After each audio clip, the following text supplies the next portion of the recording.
എല്ലാവർക്കും രവിയേട്ടന്റെയും എന്റെയും നമസ്കാരം. ഏതായാലും ഞങ്ങളെ ഈ യാത്ര തുടരാൻ തന്നെ തീരുമാനിച്ചിട്ട് ഏതായാലും ഇന്നത്തെ കവിത ഏതാണ് രവിയേട്ട? ഇന്ന് നമ്മള് ശാന്തിക്കാരൻ. കവി പറയുന്നത് ഒരു ശാന്തിക്കാരൻ ഉണ്ടായിരുന്നു. സ്വാതന്ത്ര്യ ഭാരതത്തിന് പല മാറ്റങ്ങളും വന്നു. പക്ഷെ പാവം ശാന്തിക്കാരൻ അന്നും ഇന്നും അതേപോലെ തന്നെ ഉണ്ട്. എത്രയെന്നാണ് അതിന്റെ ഉദ്ദേശം? പാവമാ വിപ്രൻ അന്നും ഇന്നും ശാന്തിക്കാരൻ. ബാക്കിയെല്ലാം ലോകത്ത് മാറ്റം വന്നു. അയാൾ ഇപ്പോഴും തന്റെ അതേ വഴി കൂടെ നീങ്ങുകയാണ്. അതാണ്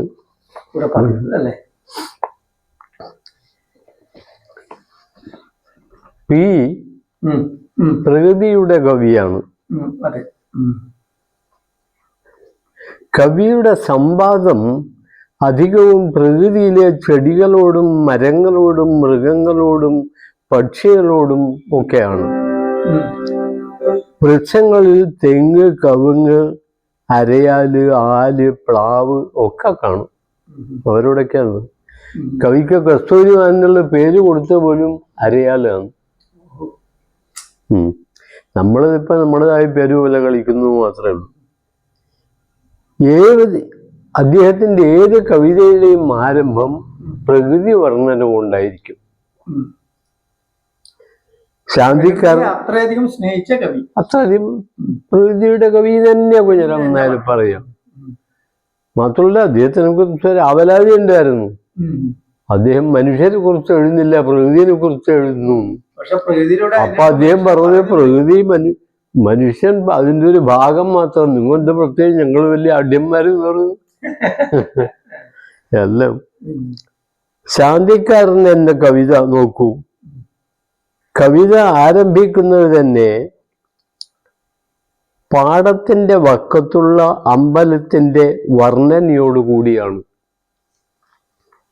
ഞാൻ എടുത്തിട്ടുണ്ട്. ശാന്തിക്കാരൻ തോടുകൊണ്ടൊരു വെള്ളപ്പൂണുമോൾ ധരിച്ചോരു, ആ പൂണുമോൾ എന്നുള്ള ആ വാക്കുകൊണ്ട് തന്നെ നമുക്ക് ഇതൊരു ശാന്തിക്കാരനാണെന്ന് മനസ്സിലാവും. വ്യക്തതയുണ്ട്. അങ്ങനെ കവിത ആരംഭിക്കുന്നത് തന്നെ പാടത്തിന്റെ വക്കത്തുള്ള അമ്പലത്തിന്റെ വർണ്ണനയോടെയാണ്. തോടുകൊണ്ട് വെള്ളപ്പൂണുനൂൽ ധരിച്ച അമ്പലം. തോടുകൊണ്ടൊരു വെള്ളപ്പൂണുനൂൽ ധരിച്ച ഒരു തോടാണ് വെള്ളപ്പൂണൂല്. ഒരു ഗ്രാമത്തിന് നമ്മൾ എടുത്താൽ ഈ തോട് അതിന്റെ പൂണൂല്. അപ്പൊ വളരെ ശരിയാണ്. അമ്പലത്തിന്റെ മുമ്പിൽ കിഴവൻ അരയാലും ഉണ്ട്. വളരെ പഴയത്, എത്രയോ വർഷമായിട്ട്. അടുത്ത് അമ്പലക്കുളം. അതാകട്ടെ അമ്പലക്കുളമാകട്ടെ അമ്പലപ്പറമ്പ് ഉണർത്തി വിട്ട കോട്ടുവായാണ്. അതാണ് അമ്പലപ്പറമ്പ്. തൊട്ടു മുമ്പിൽ വിശാലമായി കിടക്കുന്ന പാടം. പാടത്തിന്റെ കരയിൽ കരിമ്പന കൊണ്ട് കുടപിടിച്ചു നിൽക്കുന്ന കുന്ന്. കുട പിടിക്കുന്ന കരിമ്പനയാണ്. അതൊക്കെ പറയുമ്പോൾ നമുക്ക് വളരെ അന്വർത്ഥാണെന്ന് തോന്നും. മുകിലുകൾ, നമ്മൾ ആകാശത്ത് മേഘങ്ങൾ കാണുമ്പോൾ നമുക്കൊന്നും മേഘങ്ങൾ. പക്ഷെ കവി പറയുന്നത് പശുക്കളാണ്, മേയുന്ന പശുക്കൾ. അപ്പൊ നമ്മൾ അങ്ങനെ നോക്കുമ്പോൾ അത് വാസ്തവത്തിൽ പശുക്കളെ പോലെ ഇങ്ങനെ നീങ്ങി മേഞ്ഞുകൊണ്ടിരിക്കുകയാണ്. അപ്പൊ ഓരോന്നിനെ പുതിയ പുതിയ ഉപമകളും അലങ്കാരങ്ങളൊക്കെയാണ് അദ്ദേഹം പ്രയോഗിച്ചിരിക്കുന്നത്. പഴയത് സർവണം എന്നുള്ളത് ഇല്ല തന്നെ. പാടത്തിന്റെ കരയിൽ കരിമ്പന കൊണ്ട് കുടപിടിച്ചു നിൽക്കുന്ന കുന്ന്. അമ്പലത്തിലേക്ക് പോകുന്ന പാവം ശാന്തിക്കാരൻ. തൊട്ടടുത്ത മരത്തിൽ കീർത്തനങ്ങൾ പാടുന്ന പക്ഷികൾ. അമ്പലത്തിൻ്റെ അടുത്ത് പക്ഷികൾ. കുളത്തിൽ കുളി കഴിഞ്ഞ് തിരിച്ച് അമ്പലത്തിലേക്ക് പോകുന്ന ഗ്രാമീണ കന്യകമാർ. മന്ദം മന്ദം നീങ്ങിക്കൊണ്ടിരിക്കുന്ന അവരെ കവി പ്രത്യേകം ചൂണ്ടിക്കാണിക്കുന്നു.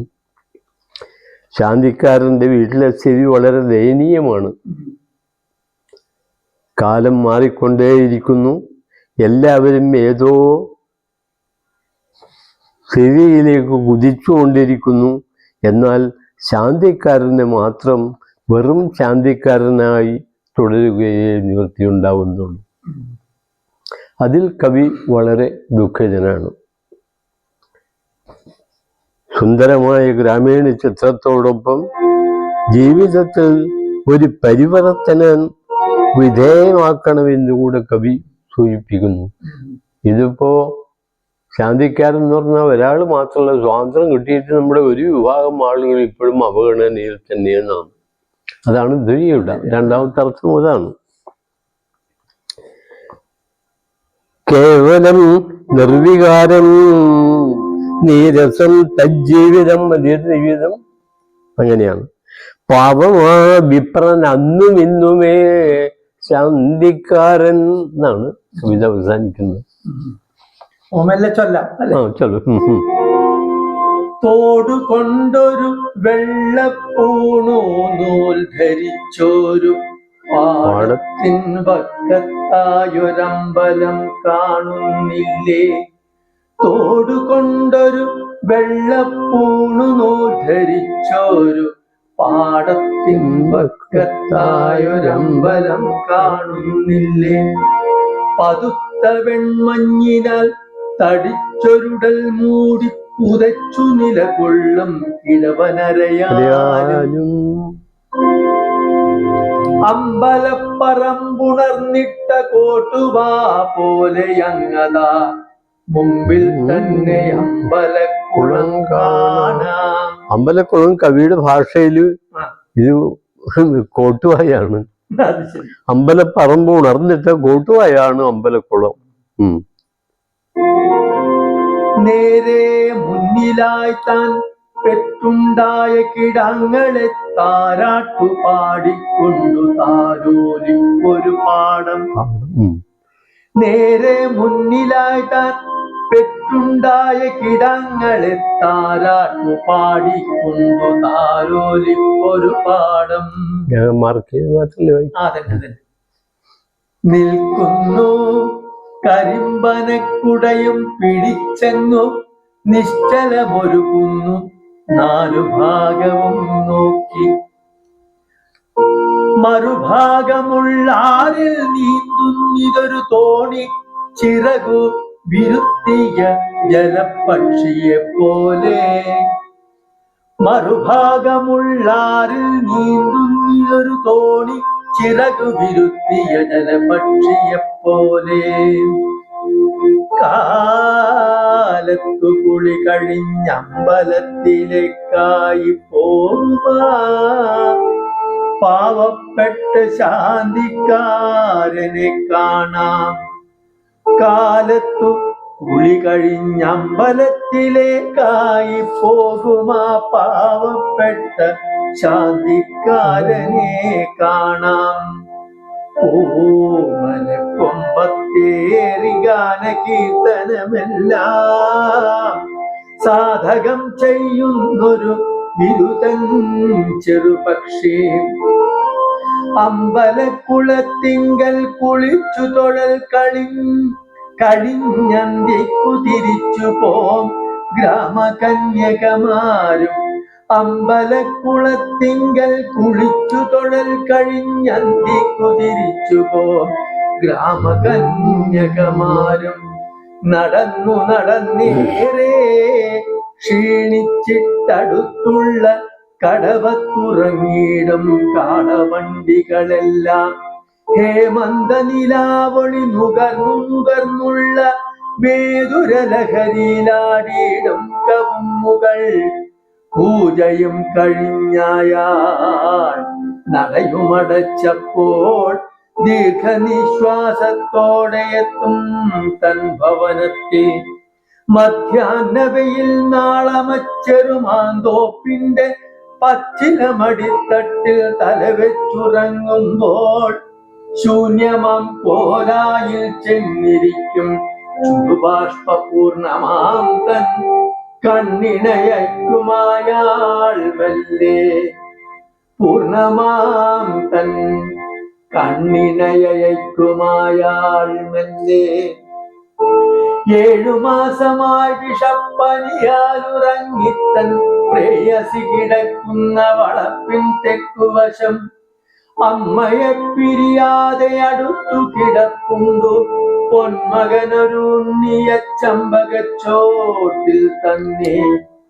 പരിണാമത്തിൻ്റെതാം കൈവിരൽ പാടത്രയം പതിഞ്ഞു കാണായി വന്നു ഗ്രാമജീവിതത്തിന്മേൽ.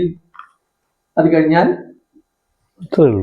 തൊട്ടടുത്തുള്ള പിഞ്ചു സംസ്കൃത പള്ളിക്കൂടമിത്തവിലൊരു ഊണപാഠശാലയായി തീർന്നു. അവിടെ എന്താ കവിത? അത് പഴയ സംസ്കൃത പള്ളിക്കൂടായിരുന്നു. ഇപ്പൊ ഇംഗ്ലീഷ് പള്ളിക്കൂടായി ഊണ പള്ളിക്കൂടം എന്ന് പറഞ്ഞാൽ.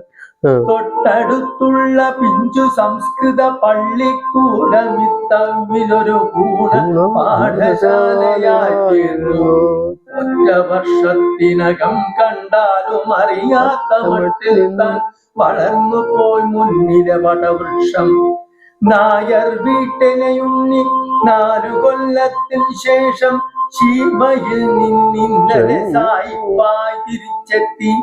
കേവലം നിർവികാരം നീരസം തജ്ജീവിതം